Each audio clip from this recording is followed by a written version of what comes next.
Okay everyone, welcome back to my channel. Today we're going to be doing a video on ranking world religions based on their environmental impacts, so how their philosophies benefit the environment. As you can see on the screen, I've got the old tier list because, you know, YouTube. We've got S, A, B, C, D, E, F. I don't know if I'll be hitting S, I don't know if I'll be hitting F, but we'll see, won't we? So the rules for this will be I can only use my prior knowledge that I currently hold, and also the Wikipedia page for the religions that are on screen. And the reason for that is I want to be able to do this video again in like a year's time, once I've gone into more of a deep dive into these religions and got myself more information on them, because I have a great interest in religious history and in religions in general. I do have the most experience with the Catholic faith, so any Christian faith I'm going to have a bit more information on than the other ones there. And with that, we're going to break down first what religions there are on this tier list. The first one is Christian, I would say, so that's going to include Catholicism and Protestant religions. We've got Buddhism, we've got Hindu, we've got Islam, we've got Hamza, Judaism, Shinto, Sikhism and Taoism. I hope I pronounced those all correctly. I totally don't know them just through the symbols through Civilization 6. But yeah, this should be interesting because it will give me a brief introduction, as well as yourselves. If you have no, if you have no previous knowledge of the religions, we'll be able to look for it together, and then I'll be able to compare when I make the video again in the future. With that, I'm going to start with the one I know the best, and that's going to be the Christian religions. I can't think of anything particular about Christian religions that would either be detrimental or beneficial to the environment.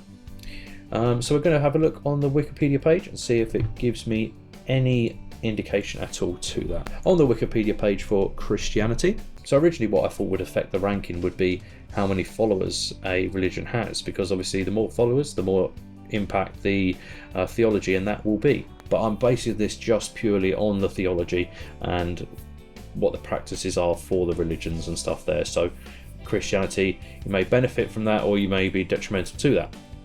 Okay, so one of the main beliefs in Christianity, especially in Catholicism, is the idea of the Garden of Eden, which is the link between religion and environmental factors. The idea that God made the earth the way it should be, and we are, supposed to protect it. And it's only through going against God's will there, through the biting of the apple by Adam and Eve, that the perfect human in the two was given the sins, and it was the original sin that is cleansed through baptism and through the other sacraments there. One of the main factors with Catholicism and Protestantism, any main factor with the Christian belief, is the belief in Jesus and how Jesus was the Son of God, and the idea of the resurrection and sacrifice for the greater good is something that is prominent throughout the religion. So for example, the idea that, even though Jesus died, he came back. Could that affect environmental ideals? For example, Jesus, if you had that fundamental belief in resurrection, the belief that the earth could always come back even after it's died, or if the idea that you have to sacrifice through your own pain to be able to achieve. But after a quick read through and just thinking to myself about some factors from the Christian faith and how they would affect the environment, the complete lack of link that I can find, and if you do think of a link that I've completely missed, do please put it in the comment, because I'd love to discuss that, and I'll consider it for when I do the follow-up video in the future. With that being said, I'm gonna currently put it into D, because I wouldn't say they're doing anything particularly well. Again, the idea of the Garden of Eden is quite interesting because it shows, how the world is perfect as it is, and try to, which can lead to conservation ideals. But the lack of focus on it, apart from that, I do want to move it up to C because of that. I'll move it to C for now, and it will stay at C, and then when I compare it to the others, maybe moved or not, but I would say C's perfect because it does something, doesn't do completely nothing, but doesn't focus on it at all, a lot like many of these religions were, so I think C would be best. Okay, so now we're going to move on to Hinduism, and I'll get the Wikipedia page up for that. Okay, and with regards to looking at Hinduism, again, I just want to reiterate, I obviously know pretty much next to nothing compared to how the religion is and how big it is, and it's the world's third largest religion with over 1.2 billion followers according to Wikipedia. And also, I just want to put it out there, this is more of an initial thoughts. Don't take Wikipedia for word, as many teachers and lecturers and stuff will tell you, but it is a good idea to get the mostly the largely agreed ideas very quickly through and getting a good context and stuff there, which is what I'm using it for today. But straight away, I believe the Hindu religion is the one where you can't eat meat. That's already going to put it above Christian faith, because meat, as we know, meat consumption, you eat a lot of meat, it takes up a lot of land because you have to feed the animals, and there's always energy that's lost there. So for example, if you eat a lion, the lion had previously had to eat a gazelle who had to eat the grass, and your diet would be taking up a lot more of the planet. A very high percentage of pollution comes from food production, and the majority of the production we now have is for going towards keeping animals that we eat, farming, and like cows, or a lot of the replanting that we do is just soy for chickens, which we eat. So the fact that they don't eat meat is going to put them right up there. Okay, so again, just through a quick flick through of the Hindu religion Wikipedia page, there's nothing that particularly jumps out with regards to a certain type of practice that may contributes to helping the environment. Obviously the difference between that and the Christian faith is the Christian faith is monotheistic, whereas this has several different gods. The idea of karma is something that is obviously huge with the Hindu religion. Your main part is how a large majority of Hindus do practice vegetarianism, but with everything, just from my immediate quick overview, I would say that we're going to have to put Hinduism in I think A tier, because you can directly link the idea of not eating meat to positive environmental messages, and we'll put it in A tier for now, and then we'll move on to the next one, which is Buddhism. Okay, from the immediate from reading about Buddhism is again how I know so little about all these different religions compared to or to be honest, even Christianity, but I would say Buddhism is the idea of the Four Noble Truths, and the first one being that the goal of the Buddhist is to overcome suffering caused by desire and ignorance of reality's true nature and non-existence of self, and the idea of not looking to outward desires, for example, to satisfy yourself. You can kind of make the link between that and commercialism, but the idea of that taken away and basically having to have less stuff would benefit the environment for everyone. Okay, so already something I didn't know about Buddhism is they also practice vegetarianism, and how this is based on the Indian principle of ahimsa. Hopefully I pronounced that correct, which also might be why the Hindu religion also practices this. The Buddha's ethics strongly condemn the harming of all sentient beings, including all animals. He thus condemned the animal sacrifice of the Brahmins, as well as hunting and killing animals for food. Okay, so everything I basically said towards the Hindu religion kind of echoes here. There seems to be a bit more conflict here of whether people believe this is correct. Here it says about early Buddhist texts depict the Buddha as allowing monastics to eat meat. It seems to be kind of like some people debate, and I'm not even going to bother trying to pronounce some of these there, but there seems to be a debate of whether or not they should do it out of compassion or whether or not it's something that needs to be done at all. So, but again, that also seems to be apparent within the Hindu religion as well. So again, that puts it on level at least. Apart from that, one, I found out that the Buddhist religion is much more complicated than I originally thought it was. My original preconcepts of it is to do with meditation and about finding nirvana, and and to be honest, not much further than that. But there seems to be loads of practices that seem to be similar to with other religions.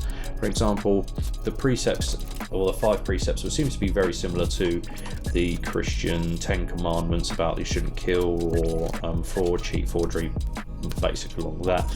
But to be honest, I would do it a disservice if I tried to sum it all up anymore, because it seems to be a lot more complicated than I originally thought it was. But just through pure basis on the fact they practice vegetarianism, a lot of them do give up their lives of, stop being consumers and basically dedicate themselves towards meditation and whatnot there. And again, you can debate whether or not that's actually useful towards the environment, but not buying loads of things and throwing loads of things away and not eating meat is a big positive towards helping the environment. So what I'm actually going to do is I'm going to put Buddhism in A, and I'll put Hinduism currently at B, but I won't move Buddhism to S yet, because I always still think there's room for improvement. But anyway, we're going to go on to the next religion, which is Islam. Okay, so yeah, from my, again, very limited previous knowledge on Islam and just having a look through the Wikipedia page, I can see that there are several different, like Christianity, there's several different denominations, but there seem to be 2 most popular within Islam, which is Sunni and Shia. And again, I hope I've pronounced those correctly. What I'll be considering when doing the ranking for Islam is the practices that are shared between these 2 most popular, I'd say, from what I read on the Wikipedia page. Okay, so I've had a look through the 5 obligatory acts of worship there, or how it affects Islam's ranking on the tier list. The one that stood out to me the most was the idea of, and I do apologise for this pronunciation, zakat, which is a means of welfare in a Muslim society characterised by the giving of a fixed portion, so 2.5% annually, of accumulated wealth by those who can afford to help the poor or needy. I've heard of this before, about donating a fixed percentage of your earnings to charity.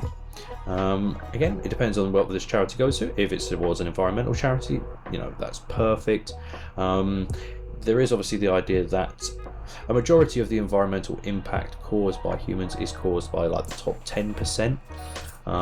So the idea that a large majority of that 10%, those who follow Islam there, have to give a percentage of their proceeds towards charity is great, I would say, for the environment.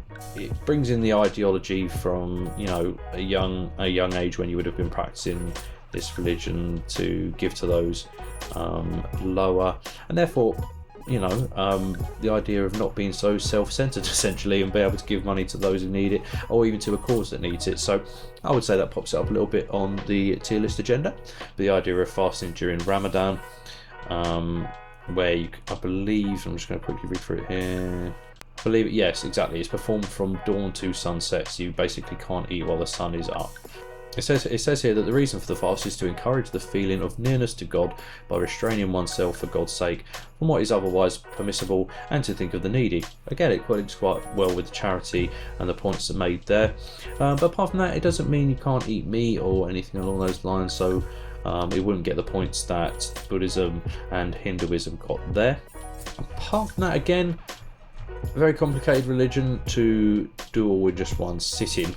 Like all the information here, and again, I know very little about it, and that's why I want to be able to do this video, so I can compare myself to when I do learn about it in a future video, and be able to compare it here. The diet ideals for the Islamic faith seems to, again, benefit the faith in this tier list, in the sense that they do not eat pork, and they can't eat blood carrying and alcohol as well. So it's the idea, if you don't eat pork, again, not as much so as the Hindu faith or as Buddhism, but not eating the meat, again, you got up the scale for positive contributions towards the environment there. To be honest, I'm very surprised with the Islamic faith in how high it is, I would say, on this tier list. I would say it's definitely above Christian religions there. I'm going to put it with Hinduism, actually, in the B tier, because even though they don't have as much restriction on meat consumption, they do have other restrictions on the rich. and I think that's what takes it just to join Hinduism there, which certainly doesn't have those restrictions from what knowledge I've got. But yeah, so now on to the next one, which is Hamza. Okay, so it shows how little I know about some of these world religions. Hamza seems to be more of a symbol for the Judaism as opposed to its own religion, and is more of an important symbol. So with that, sorry, Hamza, I don't know why you've been selected on this. We're going to go straight over to Judaism, and we'll have a look into that next. Okay, so again, very quickly reading through the first page of Wikipedia for Judaism, it talks about how the Hebrew gods' principal relations are not with other gods but with the world, and more specifically with the people he created. And this idea of God promised Abraham to make of his offspring a great nation, and I'll say that links to preservation ideals, in the idea that the link to the world between the followers and the world that they live in, and that would make it higher on the list than originally may have thought, because before reading through this I couldn't think of anything that would link it between Judaism and environmental ideals. Okay, and again I seem to be learning a lot just for this very brief read over on the main ideals of these religions. But here it's this idea of kashrut, where food prepared in accordance with these Jewish dietary laws is termed kosher, and many of these laws apply to animal-based foods. For example, in order to be considered kosher, and mammals must have split hooves and chew their cud. The pig is arguably the most well-known example of a non-kosher animal, therefore cannot be eaten. Again, not eating pork. For seafood to be kosher, the animal must have fins and scales. Certain types of seafood, such as shellfish, crustaceans and eels, are therefore considered non-kosher.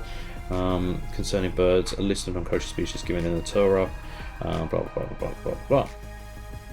Other types of animals, such as amphibians, reptiles and insects, are prohibited altogether.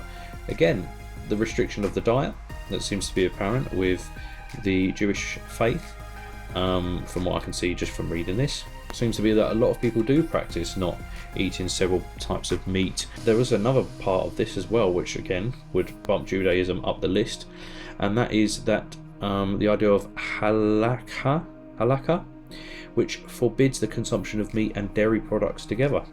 This would, I would say, discourage people from eating either dairy or meat in their meals.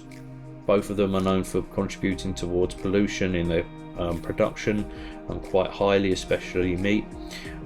So again, I would say Judaism has very surprised me in just its dietary laws, but I'm going to base it completely off those dietary things there, because that's what seems to stand out for myself. I wouldn't say it's up there with Buddhism, because Buddhism still has that lack of consumerism that Judaism doesn't.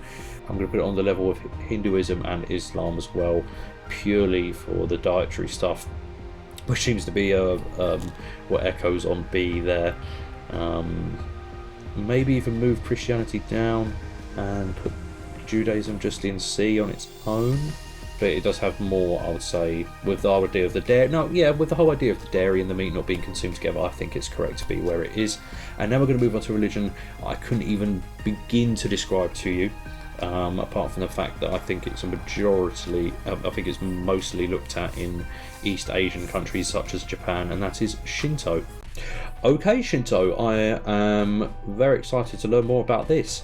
So within the first couple of lines of the Wikipedia page for Shinto it is considered a nature religion, and the idea that the link between the kami and the natural world, and there's this idea that there's this supernatural entity called the kami which is in all things, and the link between kami and the natural world has led to Shinto being considered animistic, and that's the belief that objects, places and creatures all possess a distinct spiritual essence.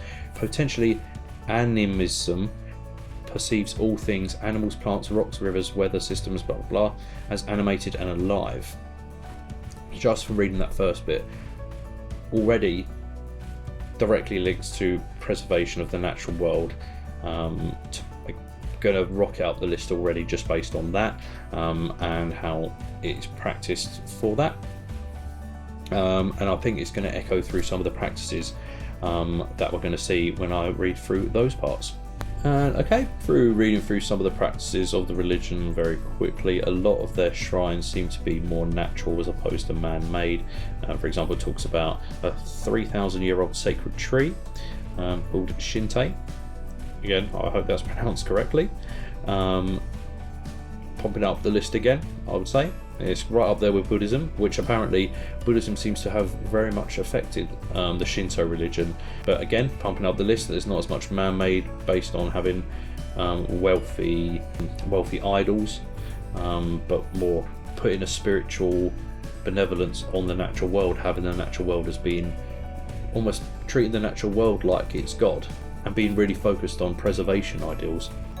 Shrine seems to be in a more and more to do with the location rather than a specific building. Again, emphasising the importance of the natural area as opposed to the man-made buildings and man-made what we would consider shrines, or what I would originally have considered shrines, like something that you have to build to show your love and adoration for a god, for example, or to something else. What will make it S tier is how it's linked to dietary requirements that I've ranked so highly for the other religions on the list. So let's go find that. The only link I can find to food is basically sacrifices or offerings given to the kami through food, cloth, swords, and yeah, it doesn't mention diet. Oh, it's a shame. Maybe their diet just isn't restricted at all. Oh, if that was it, I would have to put it S tier. The fact it's such a big link to the natural world though, should it be above Buddhism? I'm going to have to put it above Buddhism. I'm going to put it S tier. Shinto, I'm very pleasantly surprised. That is where you're going into S tier. And now we've got two more religions. We've got Sikhism and Taoism. And I'm going to go first to Sikhism. Okay, so from my first look at Sikhism, it seems to be more based on back to other religions we've talked about, such as Christianity or Islam, where it's about feeling God's presence and being one with God. Not maybe it's a submission to God as Islam, or the presence of God with Christians or Judaism, but there seems to be more of a link between the those who practice the religion and praising the God. That is the main point of the religion. So move away from the energies of the natural world that we saw with the previous entry. Okay, with Sikhism, it seems to be a big focus on becoming their version of nirvana from Buddhism, about the idea of staying away from ego, anger, greed, attachment and lust, known as the five thieves, or the translation there, which I'm not going to pronounce well again, the Panchor, and how the supreme purpose of human life is to reconnect with Akal, who's the timeless one. So it seems to be again based a lot on meditation, such as through prayer, and being liberated from these five thieves, which sound very similar to the seven deadly sins, really. So far, yeah, it's similar to the Buddhist ideals of. It's more towards the ideals of trying to find this ultimate goal of reconnecting with Akal, again with Buddhism, about reaching this level of nirvana that we don't really see with Christianity. Every religion we've talked about so far talks about practices and how certain practices will move you closer to God, or will move you closer to a spirit or something along those lines, but they seem to be most apparent with Sikhism and Buddhism here. We look at some of the major prohibitions in Sikhism and see if they would affect at all. Looking for the diet again. Okay, so it doesn't mention anything about not eating meat. It doesn't mention anything else really that I would consider. I wouldn't say that it's got any bad environmental practices from what I can see. I'm going to then put that with Christianity slightly. Do I put even below Christianity? Because of the whole Garden of Eden thing, and that seems to be missing with Sikhism, I'm going to put Sikhism at D. Just from doing this one exercise, so many of these religions I'm completely wrong about before I even started. I had no idea about. And with that, we'll probably continue that trend, and we'll move to Taoism.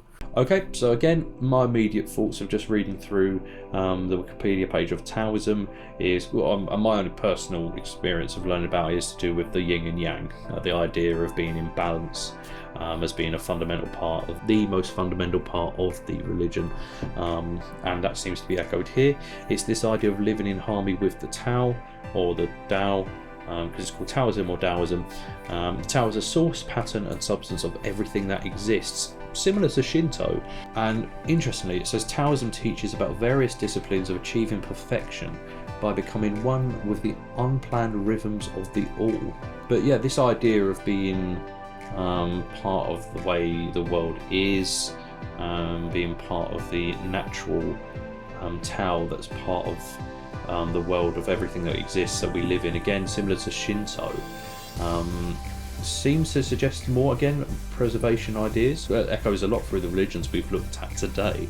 Okay, so I'm just having a look through the main doctrines of the religion, the Tao and Te, again from what I said before about Taoism being of concentrating on the now, the presence of existence in just the flow of the world and the flow of the universe, and how this links to the next doctrine, which is Wu Wei, which refers to any intentional or deliberate action where Wu carries a meaning there is no. So the idea of action without action, so effortless action, action without intent, so affecting the world unintentionally. I can't seem to think about how that would affect the environment, apart from the fact that we understand that if the environment and habitats are left as they are, then if the habitats aren't interfered with human interaction, they seem to prosper well, because obviously we don't then come in and use the resources necessary there. But apart from that, I would say there seems to not be too much there that would affect.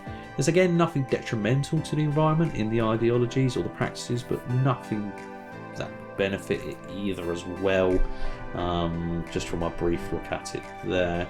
Okay, so where are we going to put Taoism in this, and where would the final ranking be? I would even argue it's not even Christian tier.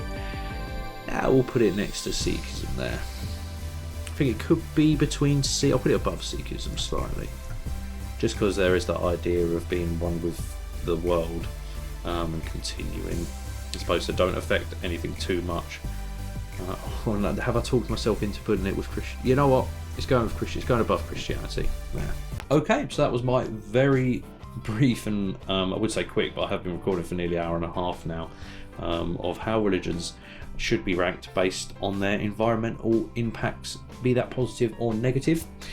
Shinto was one that's definitely surprised me, and I'm very happy that we've gone through it just for discovering that alone. Every religion's taught me something about itself, just again briefly looking through Wikipedia, that I did not know, and I can't wait to do full videos on each one to learn a bit more about it, and then doing this ranking near the future. With that, would you rank them this way? Would you rank it as I have done? Would you, for example, put Hinduism higher or lower, or Judaism lower or higher? You know, let me know in the comments. If there's something that I really have missed, do let me know as well, because I would really want to make sure that we get this right when we do it in the future, and I can't wait to see how wrong I was in about 12 months. So apart from that, thank you for watching the video. I hope you enjoyed this little bit of fun we had. Apart from that, thank you for watching the video, and take care. Okay, bye bye.